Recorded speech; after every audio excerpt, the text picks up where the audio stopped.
No, I can use this way. Face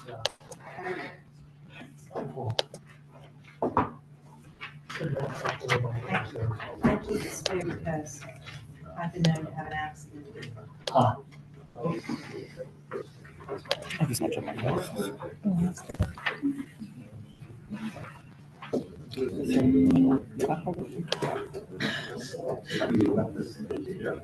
Probably shattered from the overhead. Oh, we are? Probably. All right, we'll call the December 11th meeting of City Council to order. Please rise for the silence followed by the pledge.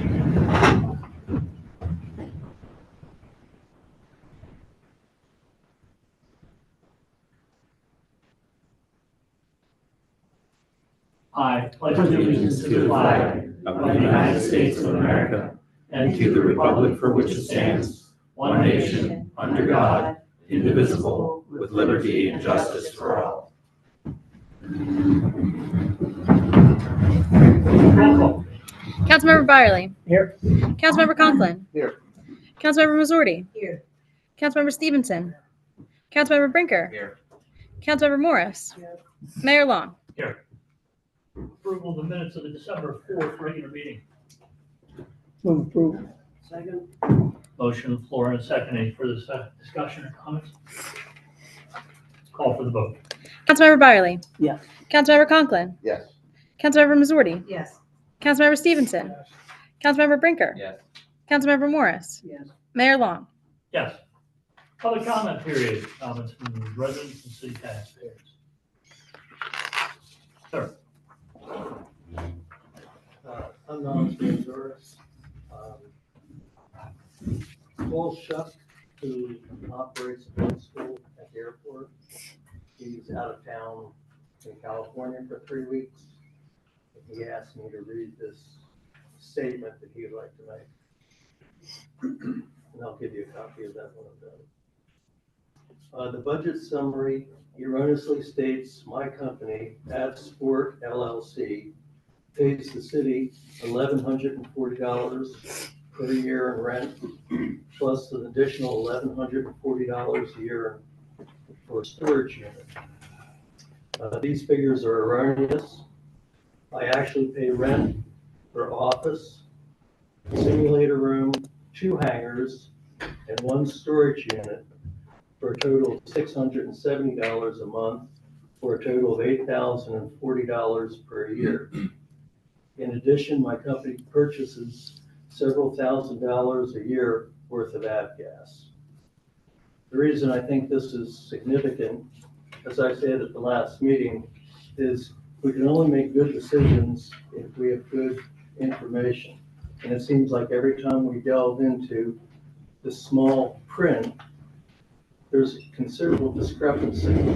I know those have brought in some sort of audit to these figures so you understand better what you're actually voting on. Greg, will you clarify the rents? Is that included in our income, those rents? Yes, all of the rent figures are provided by the airport clerk, and she keeps track of how many T-hanger rentals we have and what each office space goes for. So those are all included in your budget. The city has its figures audited every year as required by law. Those audits are available to the public on the city website. They're not a secret and they're not hidden. The 2022 fiscal year audit is currently being completed. 2021 backwards through at least 2014 are on the city's website and available for download. So I trust the figures in this report will be corrected then. What do you mean correct? We just discussed that there are some discrepancies here. Well, what you're saying is that what we're being given is inaccurate information. But these aren't broken down exactly by tenant for every single thing that the person rents. Right, when you look at the budget for the airport, it just simply says T-hanger. It doesn't list every single individual who rents a T-hanger. It shows the total revenue by T-hanger. So while there are narratives in the budget presentation, the actual budget adopted by council is something that gets updated over time. The narrative will not be likely updated because it's just to give people some background information. But the actual budget that's adopted will be shown on the city's website, and that shows total dollar by line item. It doesn't show total dollar by customer. In his statement, he was saying in the budget that AdSport was charged so much, and he's saying that there's, a $6,000 difference in what is listed from what AdSport. Well, that would And all I'm be, relaying a message here for somebody else, but there seems to be, in my mind, a discrepancy in what is shown in the budget from AdSport and what he actually paid. AdSport is not actually shown in the budget. All rents are shown as Hangar 1 rents. I mean, I can go over them or you can review them yourself, but they don't list individuals any more than we show in water, the total revenue from all water customers. We don't show every single water customer and how much money we get from each one. So they are shown in aggregate in the budget. And those figures are provided by the airport clerk, who provides a current list of how many are rented and what their current rates are. So that's where those figures come from. To imply that the city is somehow hiding money or doing something like that is completely ridiculous. We're audited by professional people on an annual basis. So I'm not exactly sure where all of your information is coming from. But last week, we sat and listened to other information from your folks. I mean, we've started out with a great relationship here, but now it seems somewhat accusatory. And last week, the information and then it got in the paper that we're not going forward with the solar panels, the solar plant, and that couldn't be any further from the truth. So I'm not sure who you're verifying your information with or where you're getting your information. Mr. Stevenson and I are both on that committee. I've never been contacted by any of you to say, hey, have you looked at this, or can you help us out with this? Or these were never things that we brought up at any of the meetings that we had. And so here we are at this point in the budget process, and this is the information that you're bringing forward with, we're looking at a budget with full numbers on it, and you're talking about one particular tenant at the airport. So I think that these are conversations. We've had 2 meetings, so these are not conversations that we had in any of the meetings.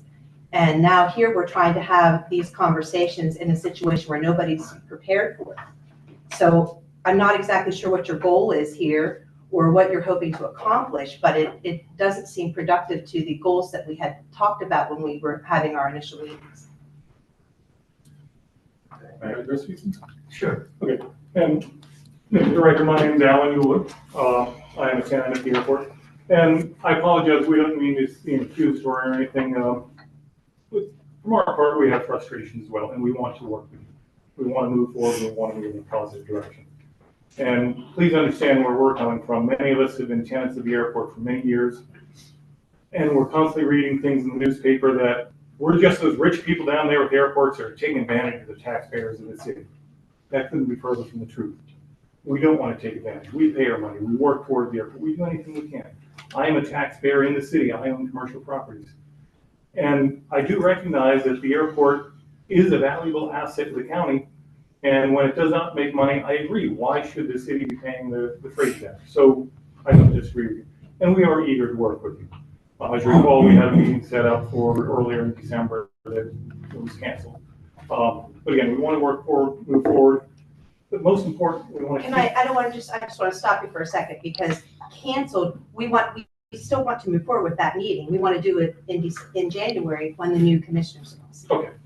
Very good. Okay. I apologize for that. Okay. I didn't get a chance to make that clear last week, but that is something that we want to move forward with. That is something we intend to move forward. Okay. Yeah. And said, please don't get me wrong. We desperately want to move forward and move the airport in a good direction and find a solution for all of us. I've been doing a lot of homework on this. I've got a presentation that I'm working on putting finishing touches on. We've been working together reviewing it. But we do have some very valid concerns right now. And some of our concerns are how the airport is being portrayed. And I said, those of us that have been tenants of this airport for a long time, That's what we feel like is being done to us by some individuals. And so we get frustration on our part. One of the points that is a sore point is when we go down through your budget to take a look at it, and again, I'm sorry, not the budget, but the budget write-up. Again, we keep coming back to this $3.8 million that the city has put into the airport since 1984, I believe it was. $3.8 million is based on the deficit, I'm sorry, not the deficit, the depreciation of facilities. The depreciation of facilities, you take a brand new facility and you apply money to depreciation every year. That building is worth less money. Let's keep it in perspective here, though. Since 1984, the federal government has put $3.82 million into this airport, and the state government has put $1.09 in. So just under $5 million has been put into this airport over the years. Depreciation is valuable to know how that facility depreciation, and where it comes into play is to be able to look at things and balance it and know what you're going to need to do. When you put a roof on that building, you better be putting money in the bank and having that depreciation set, so in 20 years you can put a new roof on the building. In this case, the federal and state government have put $5 million in, and we're seeing a reflection that the city has lost $4 million in depreciation. So there's a huge amount of money being put in, and then the city is counting the depreciation of it. This is not a cash loss. This is nonsense accounting. It's making me trying to run the airport down. Again, I don't disagree that the airports don't make money. I agree with that. And we don't want to saddle the city with it. We want to work toward a good solution. But we just want to get the narrative correct and make sure we're all on the same page and all looking at the same thing. If we take depreciation out and we go back through from 1984 until today, yes, there has been a net loss, but it works out to $8,000 a year. Not the much larger number. Sorry, Greg, what did you come up with? You tell me. I don't even remember where it was in here.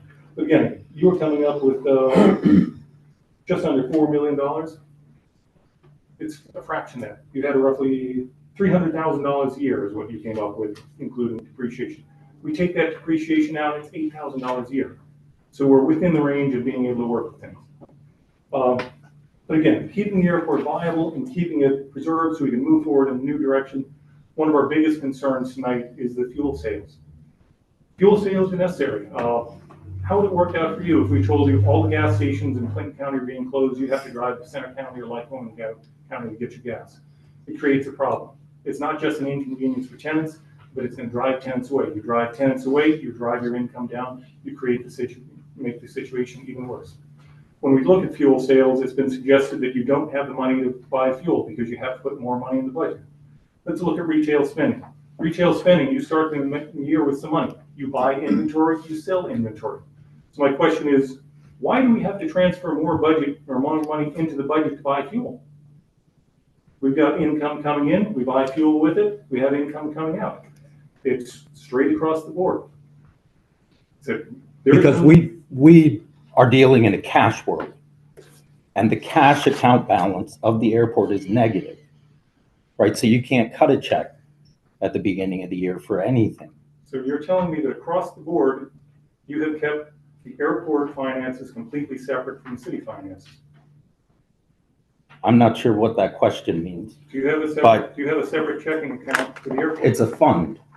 The city has more than 85 funds. We operate on fund accounting. So through the years, though, you have intermingled those funds constantly. But you're telling me that even though the airport has money coming in, you cannot find a way of managing your cash flow in a way to be able to purchase inventory to sell. because I've never seen a store that survives when they refuse to buy inventory to sell. It's irresponsible management. You're going to cost $25,000 in revenue, and you're going to double more tenants away. the opening balance of the airport fund for 2023 was negative $418,253. So every dollar made is still being put into a checking account that's overdrawn. So that $400,000 deficit. Right. You're telling me that is a cash deficit. That is a cash deficit. That cash deficit is provided by the city's accountants at Baker Tilly. And that deficit is not a cash deficit. That includes depreciation. It does not. That is a cash deficit. That is the cash opening balance. We get a cash opening balance for every single fund in the city. Some have positive balances, some have negative balances. Because we have a sweep checking account, that means that the airport's checking account can be overdrawn and can still continue to operate because it's spending the cash of another fund that's in the positive. Okay, so you just explained to me that you do work between the accounts to manage your cash flow. So I guess what you're telling me is you put the entire city in a cash flow problem right now, and that is where this lies. Is that correct? The city is always in a cash flow problem. I mean, it's 8 to 10,000 people and has very limited resources to gain revenue. So I mean, some of these people have been on council for a significant period of time. I don't know when they ever remember a time that the city wasn't struggling with cash balances. So the situation is yet unchanged, but we are striking the ability for the airport to buy fuel in order to make profit and keep customers. It doesn't make sense to me. Well, if you look at, we just got updates tonight, and, you know, again, the first thing that was put out was the proposed budget based on where we're at. The city manager provided us with updates this evening, and it shows 45,000 being allocated to purchase 100 low lead av gas. Clearly borrowing from somewhere else to get that to get started, but that's part of what's being put forth in the budget tonight. So we do that on a regular basis. He's right. Over the past 26 years that I've been involved, I don't know if there's ever been a year that we felt flush with cash in the city of Lock Haven when over 50% of the land area in the city is non-taxable. But there is something as of this evening that's being put in front of us that does allow for some fuel purchase. I said, we don't want to create more hardship. We just want to preserve what we have, keep things moving in a positive direction, and make sure we do no harm. And I think to keep things moving in a positive direction, I hope we can meet again. Yes. And continue on the vein that we were, Yes, that we please. I appreciate that. Thank you. said I was. said, I apologize if I seem frustrated. I think all of us are frustrated. Thank you. Can we, my name is Bob Mr. Larson. Larson, go ahead. I have a business at the airport. Can we approach the committee directly, or is that, would that make sense to discuss these things? Certainly. Okay. Yeah, we're always open for a face-to-face, a sit-down. Whatever. More of an informal basis, okay, Yes. thank you. Any other public comment? Back here, right here. Go ahead, you're first. Good evening, ladies and gentlemen, it's Matt Rogers, the treasurer of Hope Post Company number 2, as well as I reside in the city of Lock Haven. For lack of a better word, I'd like to read some prepared notes, not necessarily a statement, but just some notes in regards to last week's meeting and some statements that were made by Mr. William Bailey of the Citizens Host Company. First and foremost, I'd like to point out that and reiterate of Citizens Host Company. He came here at the meeting saying that he was representing the Fire Advisory Board, and that is farthest from the truth. The Fire Advisory Board had no indication that he was coming in front of council or making any statements. The statements that he made was not that of the advisory board, however, him or his company that he was a member of individually. Following the opening statements, Mr. Bailey continued by suggesting that having 2 fire chiefs rather than the proposed ordinance that you were given of one department chief and 2 district chiefs. Once again, this is he's interjecting his comments and his feelings of his company, not the Fire Relief Association, the Fire Advisory Board, rather, days. The advisory board had a meeting with Mr. Wilson where all of these concerns from all three companies came together and hashed out what they would like in the proposed ordinance that you provided. Mr. Bailey then continued, stating that the Citizens Host Company, now he's talking on behalf of the host company, is displeased with the removal of the ordinance in the position of foreman. Under section 59-1 of the proposed ordinance, the Citizens Host Company is more than welcome to maintain or create this position. As the ordinance does state, the Lock Haven Fire Department shall consist, or I should say the proposed ordinance, says the fire department shall consist of 2 companies, each of which shall individually be organized by the election of a president, secretary, district chief, and such other officers as each company may deem necessary.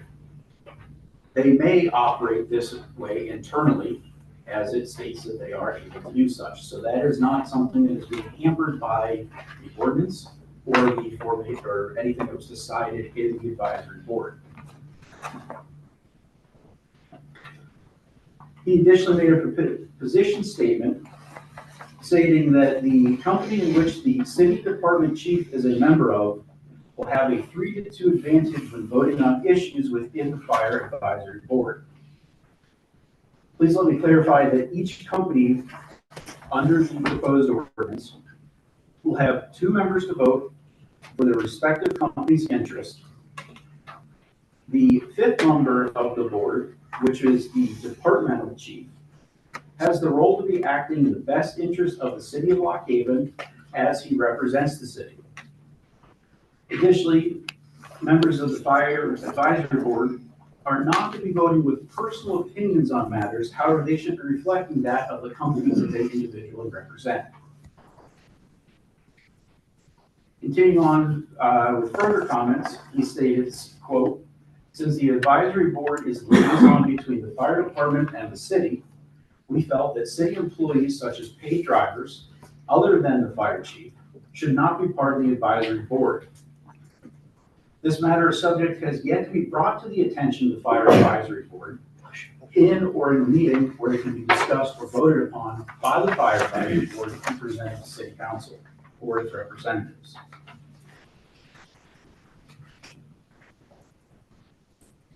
Mr. Bailey then continued to state that with revision of the ordinance, the chiefs would serve a 6-year term rather than 2. This is correct, and for the record, the majority of the advisory board voted in favor of this. He went on to talk about why the chiefs currently rotate, which was also accurate. The chiefs currently serve 2 years as the assistant, move on to deputy for 2 years, and finally become department chief for 2, before possibly starting the cycle over again at the bottom. The revision of the ordinance includes 1 non-rotating department chief and 2 district chiefs. It is proposed that the department chief outranks all officers in the city and acts as the ranking or top official. Next in line comes the district chiefs, who in the absence of the department chief take control of the incident. Having district chiefs allows for a smooth system for determining who is in charge of the incident. In the absence of the department chief, if the incident is in that of District 6, then District Chief 6 would naturally be in charge of that incident. If the incident is then in the area of Department or District 42, the District Chief 42 would then be in charge. In the absence of those individuals, the line of succession would follow, and then the captain, lieutenant, and so on would be in charge of the incident in that area. The majority of the fire advisory board feels that this is the best way to structure the chief officers and was taken into account in their meeting and presented to you. It also stated that the advisory board is to act as a problem-solving, dispute-settling panel concerned with fire department-related matters. The advisory board is, by definition, the liaison between the fire department and the city.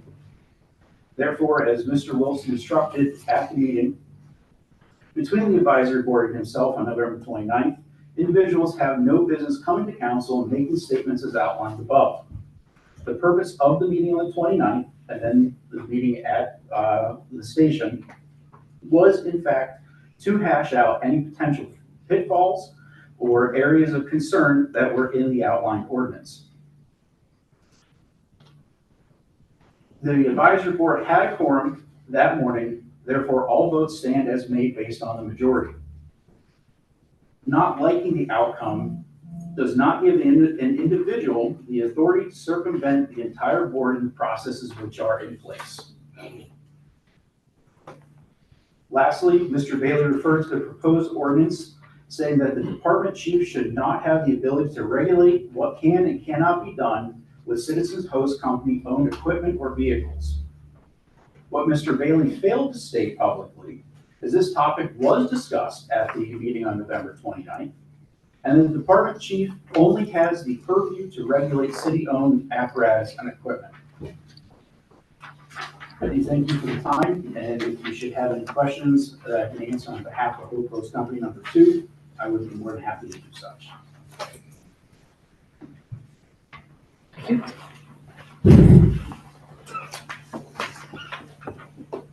Any other comments?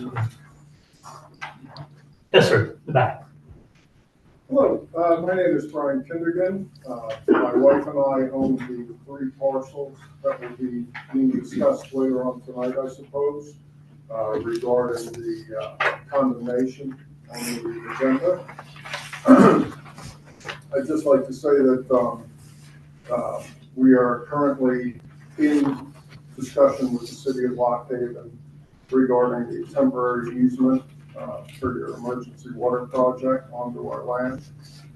I certainly hope that those discussions bear fruit. My understanding is that my attorney contacted yours on Friday with a new proposal, and he also said that, and I'd like to reiterate that I'd be available for a meeting with any city official that would like to discuss this project as a temporary easement. I certainly hope to work through this amicably.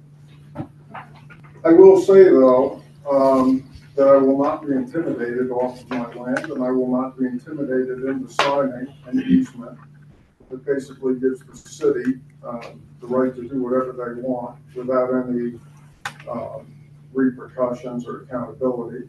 That's basically signing away my property rights.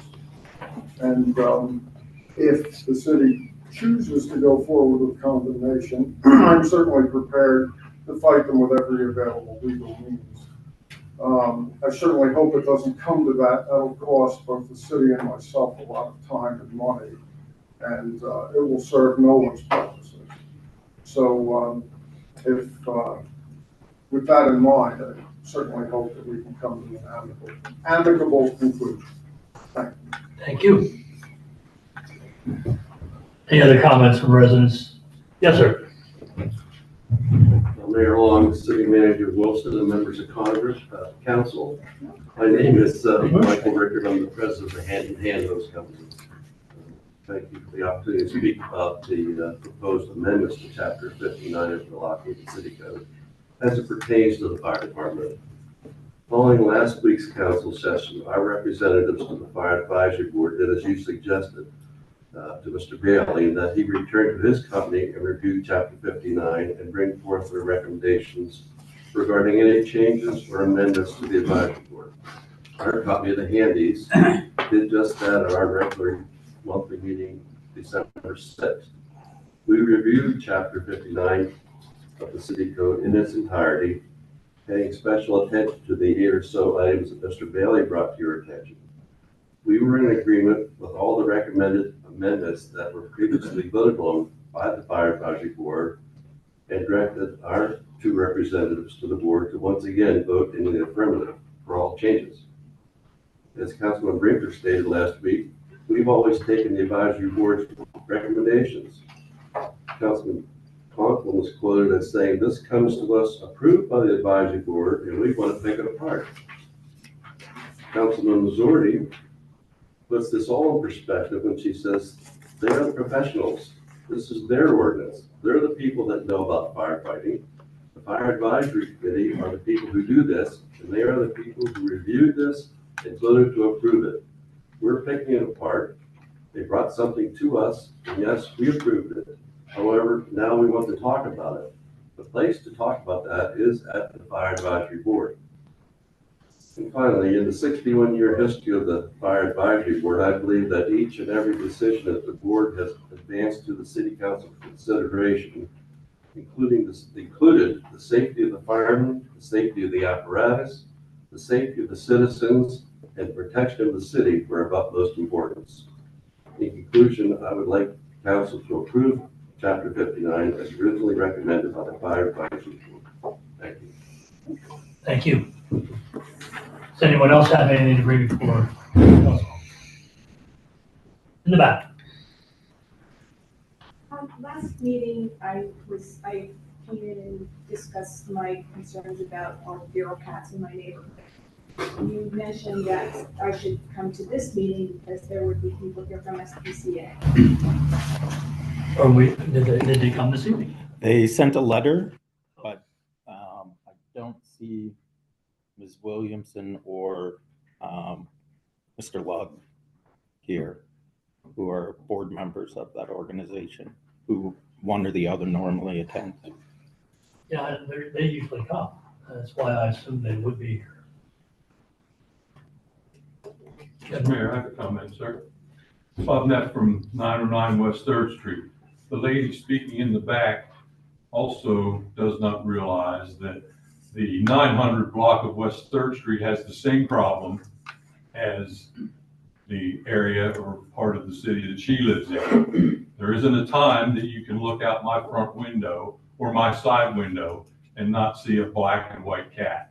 Not at all. You go up there right now, you'll probably find one sitting in our yard.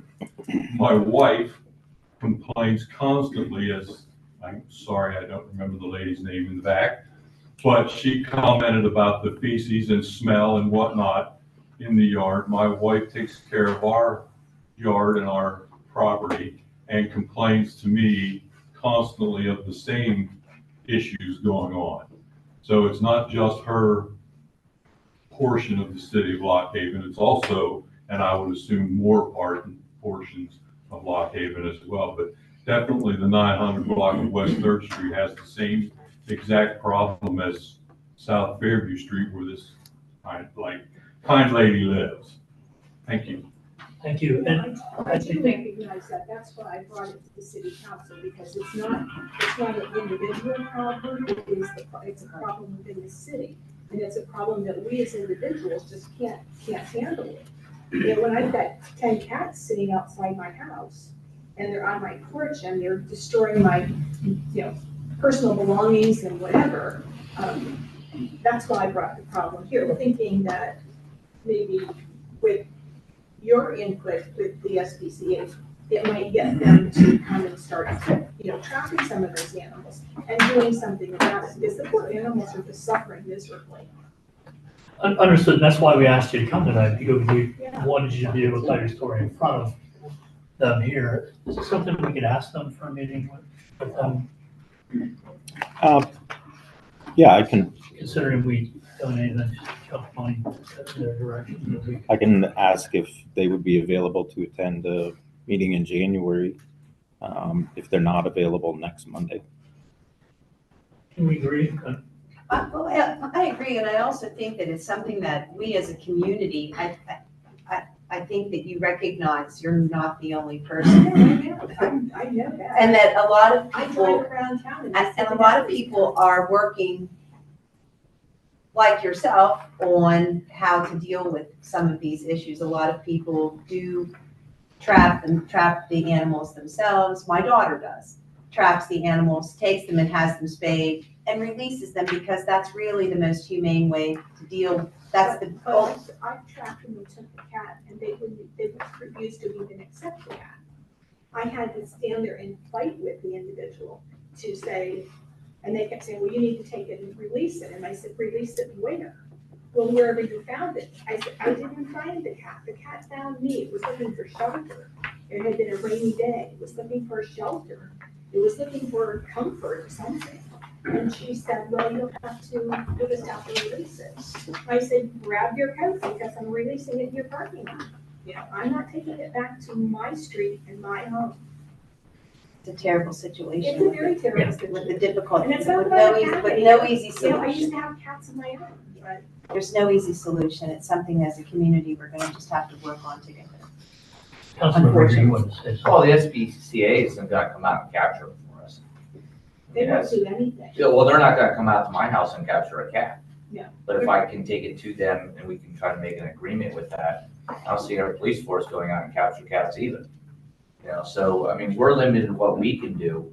We can encourage the SPCA with the fines, so we see, and you're gonna see maybe down the road, we're gonna read their letter or some of the statistics that they have. They do have statistics that they, I believe it's 258 vouchers they did in our community, utilizing $13,000 towards the program in connection with this. So I know that they are, according to this letter that we were given tonight, they are doing stuff. Sounds like they could do more. But I don't think our code officers are going to be going around wanting to capture cats, or like I said, our police officers aren't. I said, as a community, we're gonna have to catch cats or get cats and take them to SPCA and have that joint infection with them to solve this problem. Yeah, and I understand that it's a big problem, but Yeah. when I'm speaking with them one-on-one, they actually speak to you as if you're only talking about one cat and why can't, Yeah. you know, and why can't I do something about it myself? And I don't know if we have to have a, you show your driver's license to them to say, hey, we're from Lock Haven, to verify where they're coming from. You know, that might be something that we have to have an agreement with them saying, hey, this is part of our money going to there, and whenever you come from Lock Haven, you show your ID and you would get your cat voucher, I guess, so to speak, versus another community, because we are putting money towards this situation that we. But you've been I'm standing on my front porch and saw 5 cats in 1 minute. So, yeah. And just that, in a 1 minute time frame. My biggest concern, honestly, is not so much the cats, is the fact that I have a dog, and the Right. dog is dealing with Metzger's Animal Hospital and has been for the last year and a half. He lives on medication.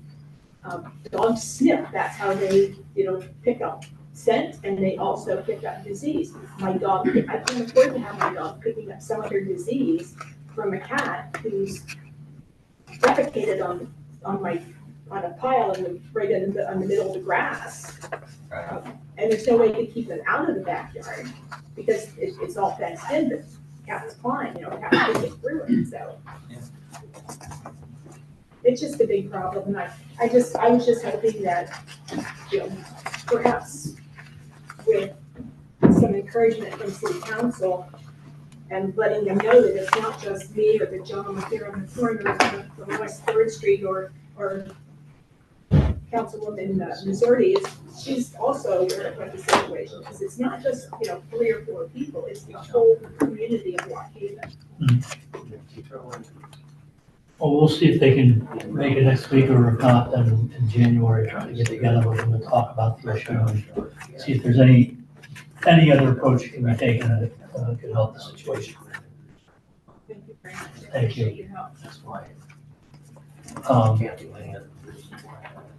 Steve, you had something? Just a comment about the fire ordinance. Mr. Bailey did explain at the very beginning that he was not speaking for the advisory board, he was speaking for himself and the Citizens Host Company. Besides that, the only thing I had was I wanted it to go back to the advisory board for some clarification on some of the verbiage in there, even though you agreed that it shouldn't have to deal with non-city property, it doesn't say that.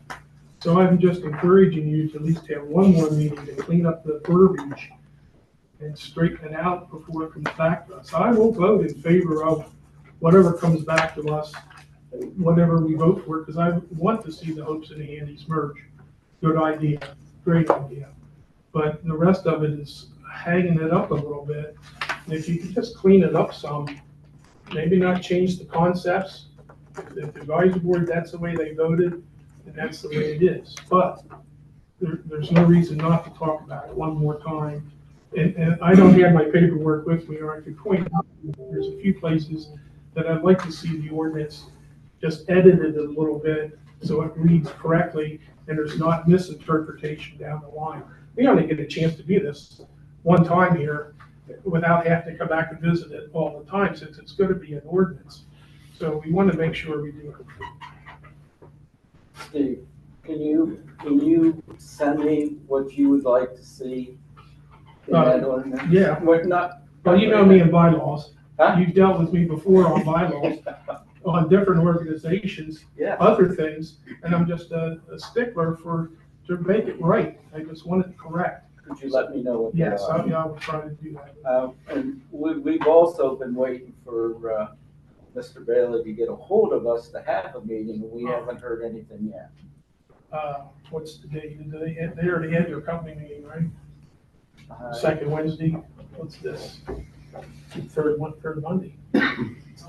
Third Monday.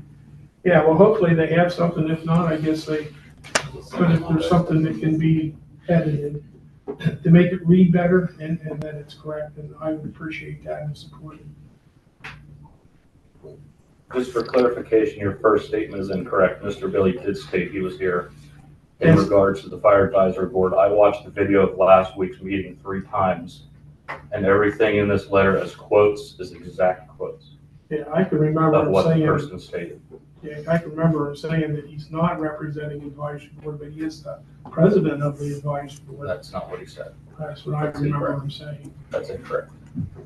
Well, that's the benefit of having a recording. Correct. Yep. Look at Absolutely. it. Thank you for that. Thanks. And, yes, sir. Yeah, could I just ask one quick, getting back to the airport, one bookkeeping question? I see it's 51,000 in debt service. Is that debt service on these 5 different loans from projects that were done, that we needed to put up matching funds, or was that just debt service because we needed cash flow for the airport? The city can't borrow money for cash flow. That's illegal. So everything that the city borrows has to be for capital improvements. So whenever you talk about the city's share of projects that are funded by the BOA or FAA, the city borrows that money. Well, that's what I mean. Yeah. So this is for projects that were done back when, which I'm not criticizing anybody, I'm just saying wasn't addressed or didn't have the money to cover it, so we're paying for it, not we, but the city's paying for it now, 51,000 a year you have budgeted? Yes. Okay. Thank you. Okay, yes, sir. Just a note on the AV Sports, on page 60, our packet here that we got a couple weeks ago. So the AV Sports generates 1,140 per year in rent, plus a storage unit of 1,140 per year. I believe that's where that number came from. Out of budget book. Yes, out of budget book. So your numbers disagree with those numbers, so that is where I think that $1,400 or $1,140 came from. And like I say, I was. That you're quoting there, yeah. Because he's not here, so I don't know. Yeah, and I don't know what the difference of why that would be, but I just wanted to clarify on page 60. Just to make sure we have a copy of that, so we have the right. Thank you, Councilman Brinker. Yeah. Anything else? So we move on. All right. We have no unfinished business, correct? That's correct. All right. New business. 6A, authorization to enter into temporary easement agreements. Council's been provided a list from its solicitor of 8 parcels that the city needs to authorize entering into temporary easements to accommodate the infrastructure needed for the temporary water wells. And with council's authorization to have the mayor and city manager sign those, the negotiations will continue on those. Do I have a motion? So moved. Second. Motion on the floor and a second. Any further discussion, questions, comments? Call for the vote. Councilmember Byerly. Yes. Councilmember Conklin. Yes. Councilmember Missouri. Yes. Councilmember Stevenson. Yes. Councilmember Brinker. Councilmember Morris. Yes. Mayor Long. Yes. 6B, authorization to proceed with condemnation. So this was included because council cannot add things to its agenda. And the letter from the attorney for BBK wasn't received until after the agenda was solidified. So that is not something that we need to have council address this evening. But on a similar matter, not the same, if council is available immediately following, it would be important to have an executive session. Okay. So we are not acting on 6B. Correct.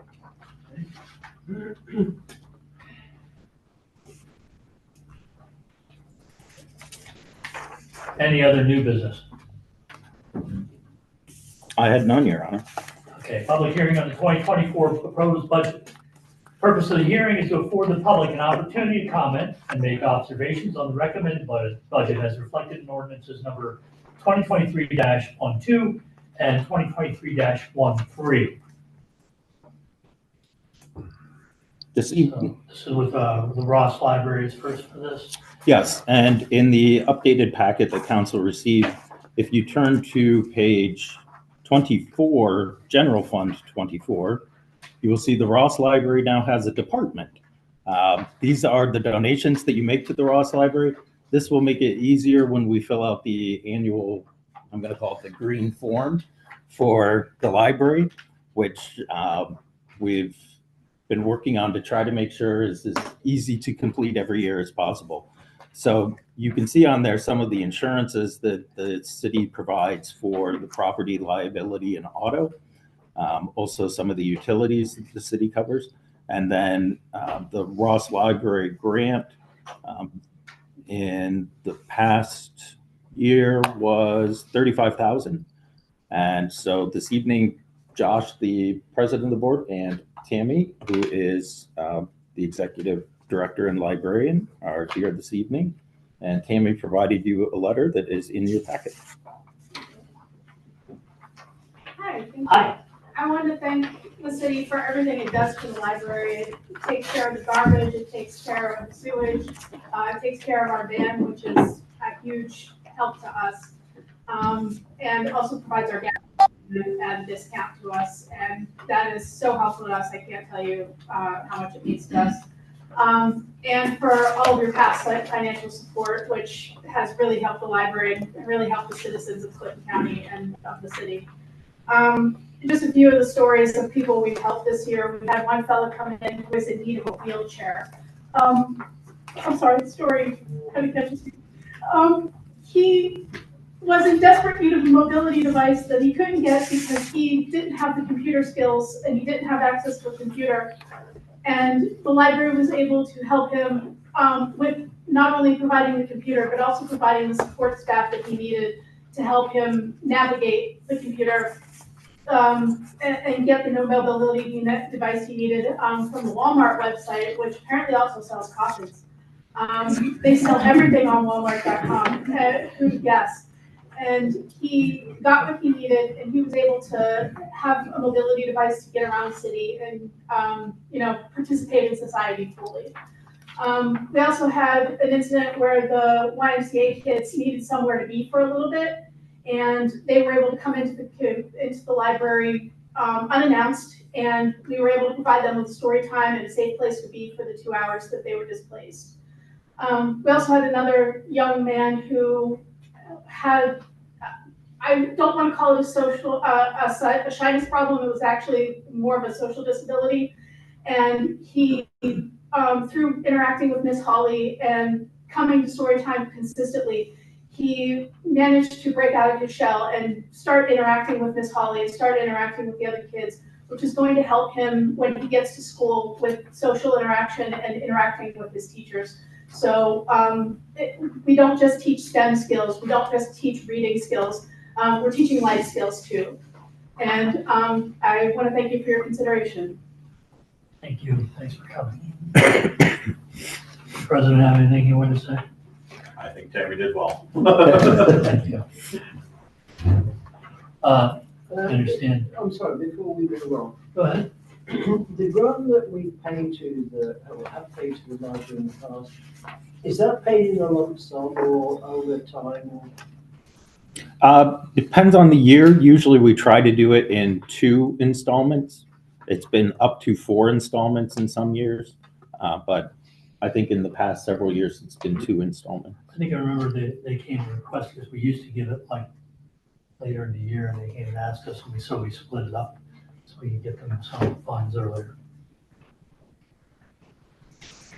My thought was that if the General Assembly continues to fail to provide the necessary code legislation, whether it would be possible to front load any allocations to the library to try and get them through the thin period until our legislature finally wakes up to the realities. We're kind of cash poor too. No, I don't understand that. There's a commitment, you understand?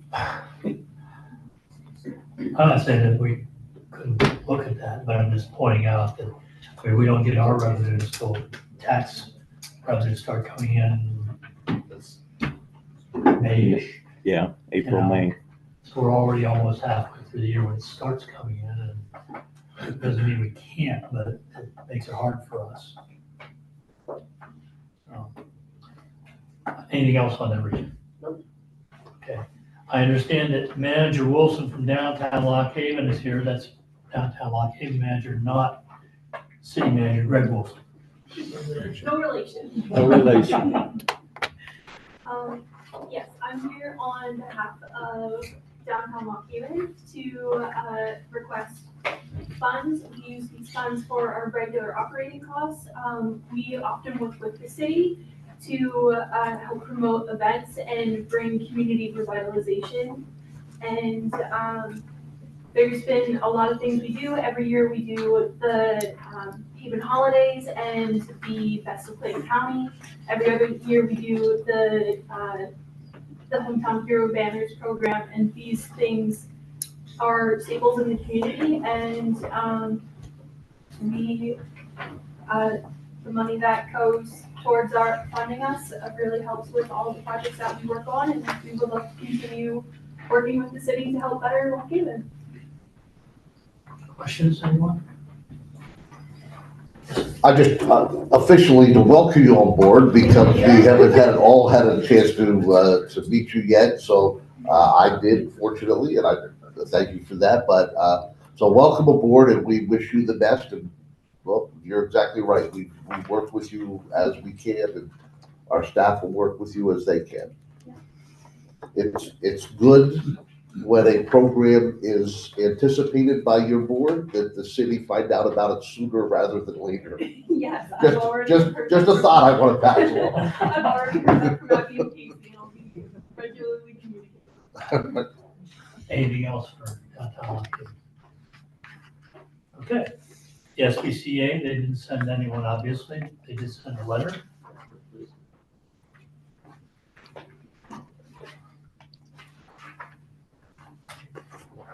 Traditionally, the SPCA has provided a $10,000 donation. The first $5,000 traditionally through maybe 2016 was to cover costs to have the dog warden be the official dog warden of the city. And then the second 5,000 was actually added around 2016, and that was to help compensate for the increased cost of the catch and release program.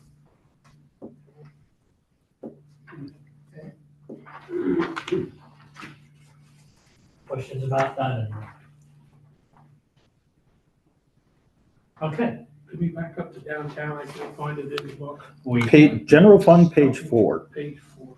That's where you'll find the rest of the Right, civic that's the back contributions. 35. I did go the wrong. They don't all get their own departments. Oh, You will see on there as well, under Department 400, Clinton County Arts Council hasn't been traditionally listed, but you do pay the insurance on their facility. that they use, which is owned by the city. So that's why that is specifically listed as there. So it's not an increase, it's just placing it in a Right, it's just a variance in the clearer insurable rate. path. Yeah. Do you have questions there, Steve, since you want? No. Okay. Yep, Historical Society. I don't think Pawnee made it because they actually had a meeting just before this, but their request, traditionally, council has given $2,000. They requested $2,500.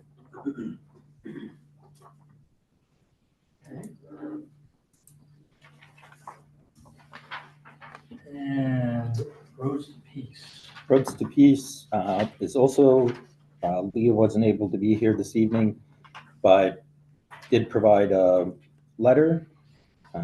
Roads to Peace was a new institution that the city made a donation to last year, formerly the Women's Center. And so they were included in the budget with a placeholder of $1,000, but ultimately those dollar amounts are up to council. We helped them with kind of an emergency donation this past year. Any questions from council?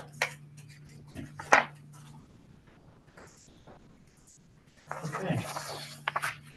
7C, updates to ordinance number 2023-12, adopting the 2024 budget ordinance number 2023-13. Council's been given updated packets with the budget, which will be available online tomorrow. And I will say in the beginning, the proposed budgets that were provided showed a deficiency in the general fund of expenses over revenues of $19,000, in water of $652,000, sewer of $116,000, and airport of $20,000. With the changes that have been made and proposed, the general fund now will have, if agreeable to council, a $142,000 surplus. Water will break even with a general fund allocation. Sewer will have a surplus of $250,000 estimated, and airport will break even with a general fund allocation. First, the airport fund has increased from $224,000 in the proposal to $282,000. The airport fund, as presented, provides for a budget that balances with the transfers of almost $88,000 in general fund taxes into the airport fund. Funds have been allocated for 832 part-time hours. That's about half of what was funded this year. That's the number of hours needed to operate 2 8-hour shifts on Saturday and Sunday. 1 on Saturday, 1 on Sunday. However, the airport manager will have to determine if year-round that is the best use of those hours. The airport manager has control over when those part-time individuals are assigned their hours. $45,000 has been allocated to purchase F100 low lead. This represents 50% of the average fuel of this type purchased per year over the last 6 years, and the revenue for the same has been adjusted down to reflect the accurate markup. 7,000 gallons of this fuel was purchased on September 19th and should carry partially into the next year. Jet fuel will be sold as the current inventory permits, and if the state provides for moth spraying again this year, an agreement for the exact amount of jet fuel needed and payment for reimbursement of the same will need to be reached independent of these budget figures. In 2023, the majority of the wage of the clerk that is at the airport was paid by the general fund, with the minority paid by the sewer fund. There is enough funding in the 2024 budget now to provide for the clerk to be at the airport 2 hours per day and the other 6 hours at an office at the wastewater treatment plant, performing clerical work there. The 25% airport, 75% sewer split in time still allows for the airport to have some clerical and payment processing assistance, while also permitting for the transition to a more hands-on clerical role needed in sewer with the pending retirement of the current superintendent. Moving on to the sewer fund, The deficiency of the sewer fund is transferred into Fund 78, and the budget shows payments made into that fund by both Sewer Administration Department 428 and from the General Fund in 492 to pay down this deficiency. In order to accomplish this, as well as account for the increased cost of operations, a 15% increase in sewer user fees has been included in the budget. However, the exact amount and start of the increase will be determined by the rate study with Raftellus, the cost of which is also now included in the sewer fund budget. For the water fund, that has gone from 4 million to 4.3 million because the city will not be generating a rate increase by the Public Utility, because the city will not be granted a rate increase by the Public Utility Commission until 2025. The deficiency in this fund is shown as a transfer from the general fund in the general fund budget. The water fund does not include any recommended improvements beyond leak detection and fixing those leaks in the most cost-effective way possible. Along with more than 30 million in required capital improvements for the dams and addition of the water wells to use while Keller Spillway is reconstructed, the engineers have completed the water system hydraulic study and proposed improvements paid for by the city authority. While the figures provided for those high priority improvements is another 17 million in addition to the 30 million of dam projects, the entire study shows an additional 45 million with a recommended 15-year implementation plan. That's more than 75 million in improvements to the water system in the next 15 years when combined with the dam projects. Although that number is certainly shocking, you can rest assured that none of those figures have been included in this year's budget, other than those which have already had money borrowed in order to accomplish. The general fund, the proposed was 5.4, the update is 6.2. The general fund's capital projects originally included the grant award and local share for the replacement of traffic signal at Fairview and Water Street intersection and the 2nd Avenue and Bellefonte traffic signal intersection. The fund has enough to cover the local share of the 2nd Avenue intersection, but to do both would cost more money than the fund has on hand. It is recommended that the city reject the award for the Fairview intersection and seek another grant in the future for the replacement there. That will enable the city to skip its 2024 capital projects transfer into its capital project fund and still let the project fund retain a slight balance. Half of the remaining unallocated value of the capital projects fund is shown as return to the general fund, which donated it, leaving a final balance in general capital projects of 143,000 at the end of 2024, while still enabling the local share of particular projects to move forward. The general fund also includes a reimbursement into its coffers from half of the proceeds of the 2024 liquid fuels allocation, or an addition of about 115,000 to cover eligible expenses of the general fund, including snow removal and street sweeping in public works that are included in this budget. The other half will be reserved to be combined with the 2025 liquid fuels allocation to do phase 3 of Sunset Pines in 2025. With these transfers in liquid fuels and capital projects, the budget still needs 2.7 million in real estate taxes to break even. According to the most recent list of real estate values provided by the assessor's office, that will mean that the budget includes a recommendation to increase real estate values depending on whether it is a split rate or single rate millage in order to collect the 2.7 total needed compared to the current 2.4, which is currently collected. And the updated millage rates for council's consideration are included for both single rate and split rate.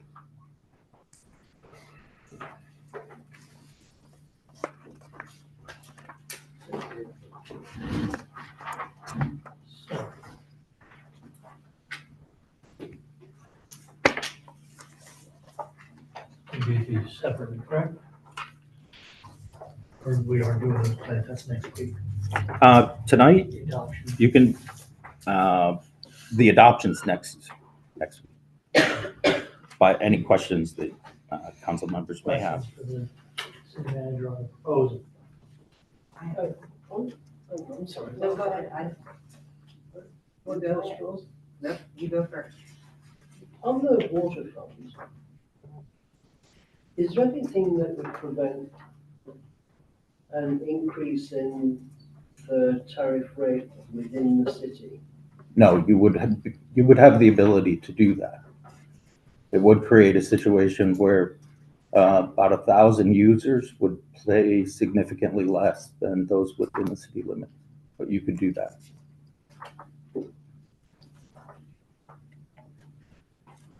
I think it's worth looking at.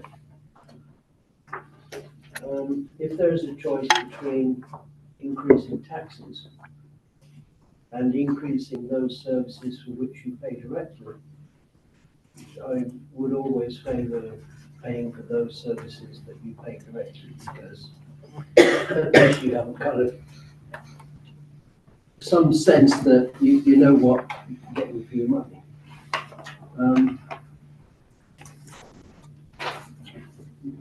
I haven't done the numbers, but it seems to me that if we were to propose an increase in the city water rate, that would alleviate some of the pressures on that fund. And I don't know whether it actually makes it more compelling to the PUC to approve an increase for the remaining customers. I don't think it would do any harm.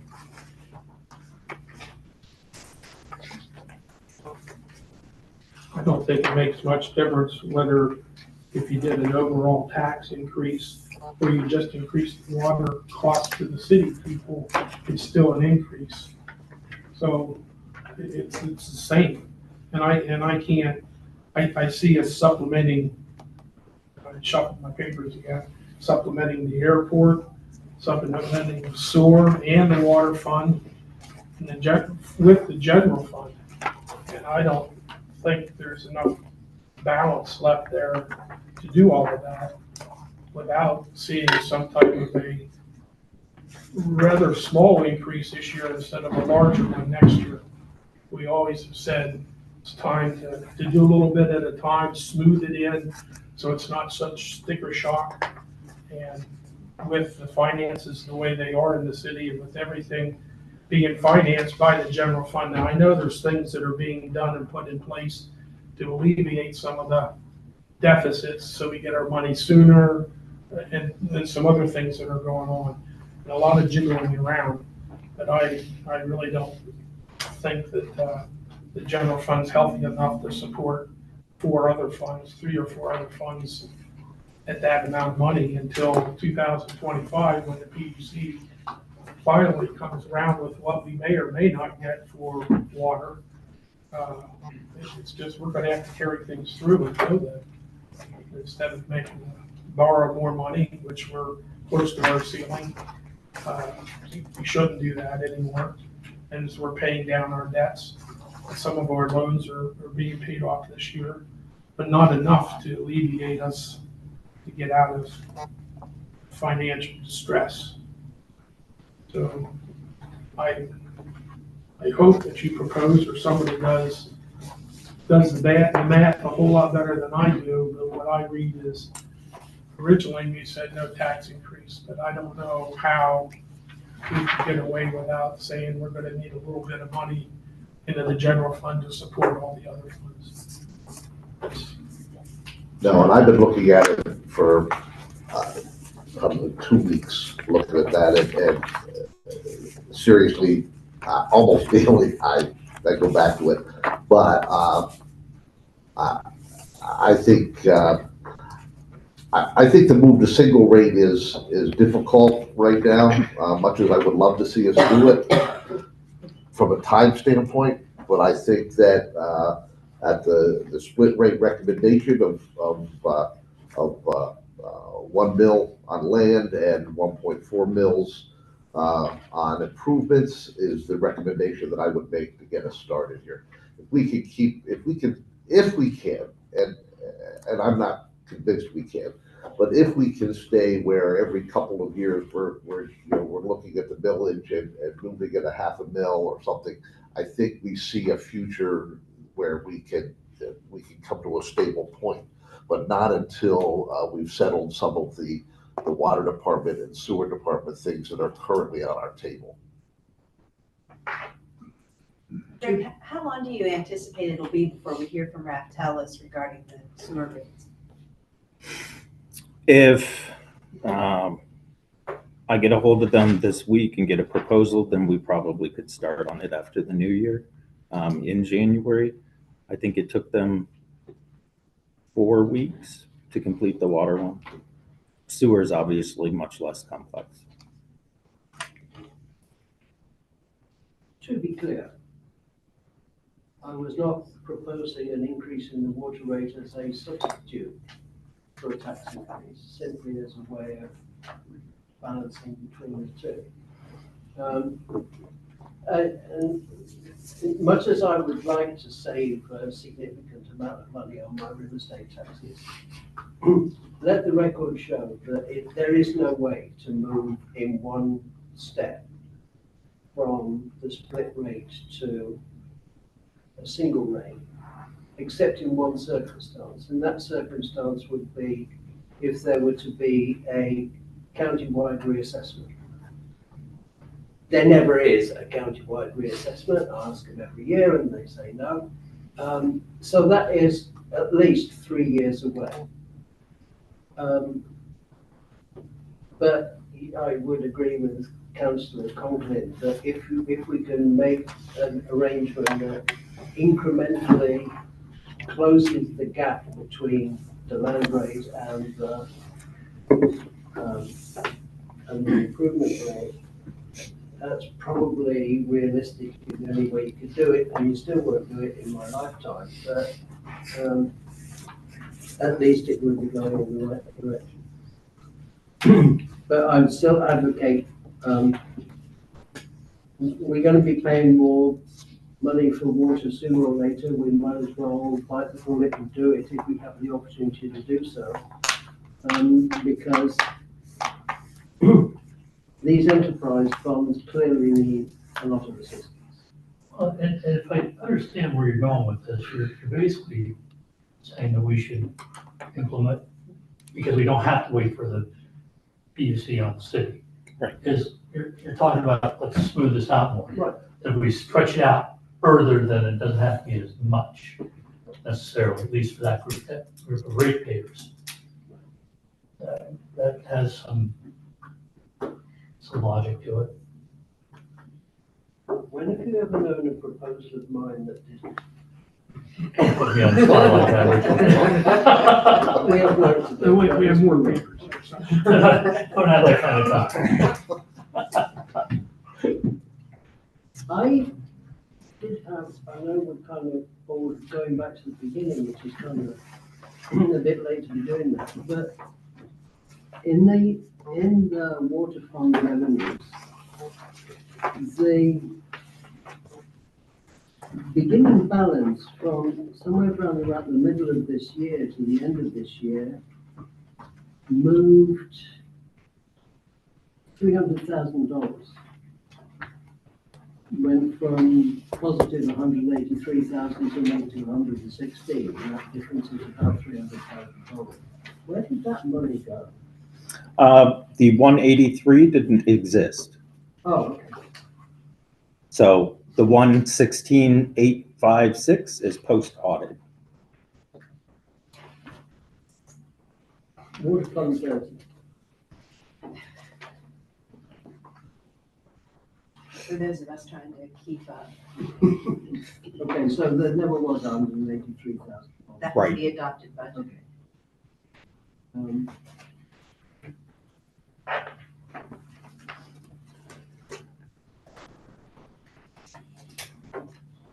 And the 400, oh, well, it's another one. The $423,000 that's made out of the general fund balance goes where?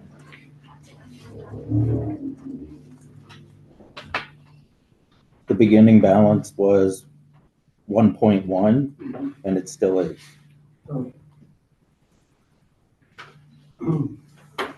But it proposed to be some $400,000 less than that for 2024. For 2024, Yeah. right, because you will have spent the part of the fund balance. Into, Expenses for 2023.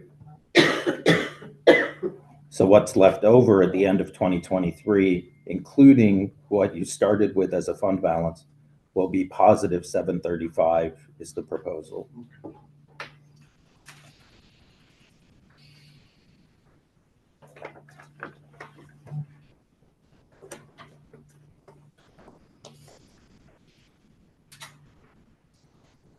Other questions?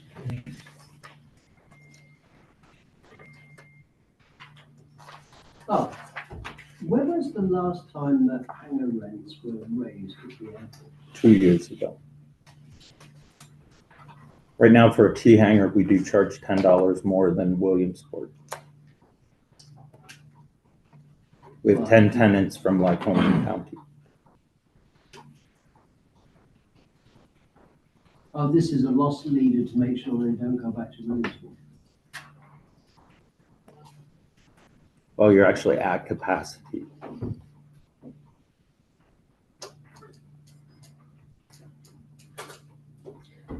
Here's my thinking. We have had an awful lot of discussion on the airport. These 3 meetings. And I think we would all agree that an airport without gas is like a pub with no beer. Who would want to go there?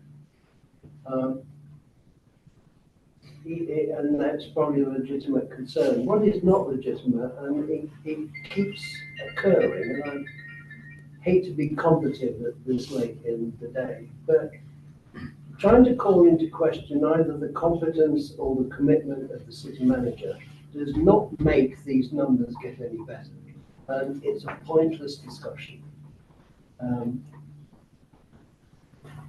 And, you know, if you were to increase the hangar rents, at least you adopting a principle that the people who are most likely to benefit from the existence of the airport are the ones who carry some of the cost of it. And if you accept the logic that the existence of the airport is a contributor to the health of our hotel industry, then that seems to me to be an argument to ask the Tourist Promoter Agency for a chunk of the $330,000 a year it collects in hotel tax to fund back into the airport, which would increase the ability of the airport to sustain the business going into the hotels that generates the hotel. You see where I'm going with this? It all becomes a circularity. And I think there is an argument that says that the airport is an asset on a wider basis in the county than the city, but the city is the one that pays the bills.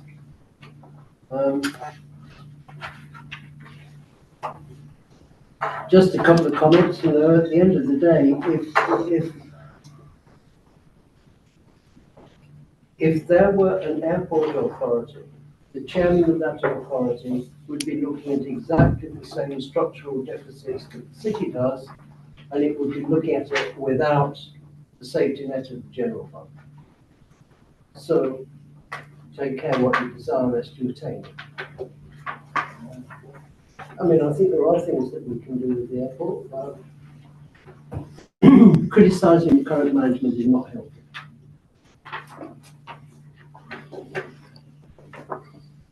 Anything else? Will 50% of the purchase fuel be enough to sustain what we need at the airport? It's what can be afforded to put into the budget presently. Well, we're talking about raising taxes, so that's what I'm talking. If we raise 20 more thousand, would that meet the needs? I mean, if we had to fly in will that take the majority of the flying, of our gas and just for flying? I don't know those numbers. Your average annual purchase of avgas is about 96,000. And that generates a profit of, I think, about 21,000. So basically cut that in half. And that's what's been allocated in the budget. If they needed more, then they'd have to come and make a request and we'd have to look at the finances. So saying that's what we budgeted for the fuel right this minute does not mean That's the only thing we'll spend. that's the end of that halfway through the year, and if we've sold all the fuel and we've made some money, that we might not say, hey, we've got some money, we'll go ahead and buy some more fuel. Is that what you're saying? Yeah, have you met this council? I have. I've been here. I mean, that's why we have a manager down there, so he can watch those numbers and come back and make requests. So that doesn't really functionally, that's, that's a responsibility. I think for clarity purposes more is what I was asking. Yeah. A budget is a I mean, somewhat I know fluid it's document to begin with, but, going, when there was zero there, that kind of like, well, we're not getting it. But saying that budgeting this amount, we may end up turning around and getting all that 90,000 if the sales. But to go over Justify budget, it. that would have to be justified. Right. Because we'd have to figure out whose budget is getting cut of that value, which we do internally in the general fund on a regular basis, because there are so many departments that, you can turn to Peter and say, guess what? You're not getting this because Paul needs it, that money. So in the general fund, it's a little easier because there are so many departments. Since you're talking about the airport is just the one department, then you do have to come to the general and we'd have to see where we can move money. Go ahead. But perception is a lot. And one of the reasons a few years ago, my family got out of the Y membership was because the pool went down. And that was one of the main reasons why we utilized the Y with our young kids. If we as a council don't support the airport up front, why would my tenants support us? That's just what I'm looking at. I think we should support it up front instead of them coming to us on the back end. When you look at the budget, it's $282,000 versus $14 million. That is not a big, that's just my thought. And I know that the funds aren't there for everything, for everybody to get their own thing, but if we were going to have an airport, I think we need to fund it. I've been in sports long enough where sports teams are funding their own uniforms or going out to the community to fund the uniforms. I don't agree with that. If you're going to have if you're going to have an entity, you need to fund it. Yes, sir. Very briefly, just a little bit of clarity here. And thank you for your comments here. One of the things that I want to be clear about is we are not asking for more budget to be permanently allocated to the airport. We are asking for the financial cash management to allow for the purchase and resale of fuel. I recognize that in the end, we have to try and balance what we purchase versus what we expect to sell each year, and therein comes the difference. But all we are asking for is the financial cash management to be able to purchase that inventory to sell. At the end of the day, we purchase fuel for $4 a gallon, we sell it for $5 a gallon. $4 should come back to the general budget, the $1 goes to the airport. So that is all we're asking there. As far as the rest of it, the airport community is very much behind working with the city to economize things and make it as, minimize the pain as much as we can. And we recognize that if this were an authority, yes, we would be making the same exact decision. So you're exactly correct there, sir. We do not disagree with you one bit. So again, we do thank you for your time and consideration on this. Thank you. Other comments, questions from council? Okay. Comments from residents, we just had one from residents in attendance. Anyone? I have one question. Yes, sir. apologize, I kind of zoned out when Mr. Wilson was speaking. Are both traffic lights being discontinued or just one? They're not being discontinued. The city was awarded a grant Right. to, well, in part, to pay for part of the replacement of Second and part of the replacement costs for Fairview. For Second, the city's grant award was the city would pay 20%, the state pays 80%. For Fairview, they changed that and the city's paying, the state's only paying 63%. That's also a significantly more expensive by about $200,000 project. So in this proposal, we would be recommending that council approve going ahead with Second, the Second Barton Bellefonte thing that is. It's an update, not a removal. We're just not gonna update the other one right now. Yeah, that, I, Complete total engineering and replacement of the poles. like I said, I zoned out for a second when he was speaking, and I apologize, I didn't pay attention until he said Fairview and Water Street and traffic light, then it was already too late to pay attention. So- Sorry for the question. No, that's okay. Thank you. That would be one that we try to find additional sources for. Perfectly to do. understand, thank you. Other comments, questions? Yes, I'd sir. like to just make one comment here, and that is still to do with the airport. And aside from the expenses, and that is the value that the airport brings to the city.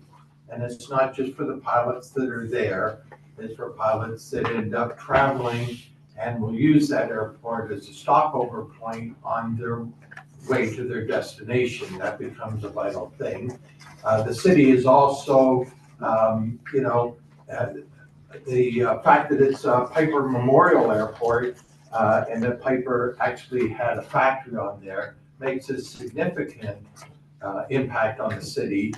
When we have breakfasts there twice a year, there's like in excess of 600 people that show up, and most of them are from people that will drive there in the rain to be able to support the airport. Pilots that fly in there oftentimes will end up using hotels in the city and going to restaurants. I've been a pilot there. I live in Williamsport, but come to Lock Haven to fly. The airplane that I fly is located there. 13 years ago, I took flight lessons from the flight school that's at that airport and learned how to fly initially. And so so I've eaten in the restaurants, haven't stayed in the hotels because I've been lived close enough to do that. I was also there one time when the Governor Wolf had flown into Lock Haven in whatever plane that he has access to, was picked up by a limousine, drove to the university, made a speech, was able to go back there and leave. So and easy access for him to do that. Also, there was a time when there was some Canadian military helicopters that were on their way back to Canada and had to delay their flight and stayed parked at Lock Haven Airport because of weather and stayed overnight in the local hotels and everything else before they can continue on safely. So it is a vital aspect of the part. When you think of Lock Haven, you think of Piper Memorial Airport as well. And so while you're looking at a budget for the airport, you have to also consider perhaps the value that an airport brings to a city. And so I've been informed about other cities that have closed airports, and it is basically costs them greatly because of the lack of value of not having an airport in there. So, I can't really speak to the budget as far as that goes. It seems to me that hangar rent will actually pay back some of the costs involved in funding it. The fuel costs, I mean, that's what I say, it's an investment initially to buy fuel, but then that fuel gets sold at a profit, which means that money then is coming back to the city budget. That's the way I look at it, or I see it there. I could stand to be corrected, but I just want to add on to the fact of the value that it comes for the city itself having an airport, as well as the addition to businesses that profit from it as well. If that's okay. All right? Fine, thank you. Thank you. Any other comments? All right. Already other comments from members of council, kind of out of order. And we just got the FY reports with the old phase one updates, so we to be done with that. It will not be done, according to Gwen Dobson and Foreman, by the end of January, which was the expectation. I do not think per se that your photographs that include snow are the reason for that, but Gwen Dobson and Foreman will be meeting with us this week and making a recommendation based on what should be a new updated timeline. Okay. The rain has actually been good for us. Coming up a little bit. We got about 1.25 inches, so that's almost 2 days worth. We're still hovering around 70 days supply. When we get rain, it is not, soaking rain, but I did want to mention, because I mentioned this at the Community Coalition meeting, City Council, under its drought contingency plan, we have been asking people to reduce 20% consumption of their water voluntarily. And if people don't comply with reduction voluntarily, then the city is forced to take steps of mandatory reduction measures. So over the past 2 months, the city has requested people reduce water consumption by 20%. The actual reduction in consumption is 7%, which is not significant enough. And you have to understand that regardless of the public perception, you have First Quality that has reduced hundreds of thousands of gallons of consumption a day. So not shutting off the sink when you're brushing your teeth, but First Quality can reduce hundreds of thousands of gallons. It really is residential customers that drive the primary use and primarily have the ability to cut consumption. And reuse of water is probably the best way that people can do that. When you are in the kitchen and you are waiting for the water to get hot as it comes out the tap, you can be capturing that water in a pitcher and putting that into your coffee machine. Every gallon you save and conserve is not only good for the system, but we charge you for it. So the best way for you to save money in your household is to quit using so much water, and then your bill will go down. And tethered to that is your sewer bill. So you will see your sewer bill reduced. And those are really helpful things for people, especially at this time of year, to remember that conservation does have a financial benefit to you personally in your household. So the more you can reduce and reuse, the better off we will all be, because 70 days is not that far away. So. Thanks, Craig. All of which is another argument, I think, for trying to raise the city rate if we can, because if people respond to the need to reduce consumption, that will reduce our revenue. But if they are paying more for less water, it is also easing the shock of that rate increase. So for all of those reasons, I would recommend we take a look at that. Anyone else have anything for the council? I do. Yes, sir. And I'm not going to make a practice of this, but let me be sure that the people present here and the people that are following us electronically understand how the city operates, because, well, you'll see. We operate under the third-class city code, optional charter, as a council manager form of government. The city manager is in charge of day-to-day operations of the city, including acting as the human resources officer. The manager offers direction, insights, and suggestions to the council, and the council is the legislative body that makes the decisions, not the manager. Greg Wilson came to the city highly recommended by a number of managerial and public officials, including former Mayor Rick Valillo. He is the first manager that Lock Haven has had with educational credentials of municipal management. Mr. Wilson worked under the prior manager for several years to understand the city, the way our city operates. Mr. Marcinkevich, that particular manager, made several comments to me, and I have to assume to other council members as well, complimenting Mr. Wilson's work on several projects while in his position as assistant to the manager. It should be expected that new management will operate differently from their predecessors. I worked under a number of CEOs and corporations in the 45 years in healthcare, and they all operated differently with different focuses and results. What makes our city unique also creates challenges for our city council, for our city manager, and for the residents of the city. Our city has an airport, operates its own water resource, and has a wastewater treatment facility. It maintains its status as the county seat while having a state university within its boundaries. As taxpayers and residents of the city, please understand that the manager serves at the request of council. He is our employee, not the other way around. Actions regarding the city authority, the airport, the water emergency have all been at the direction of city council.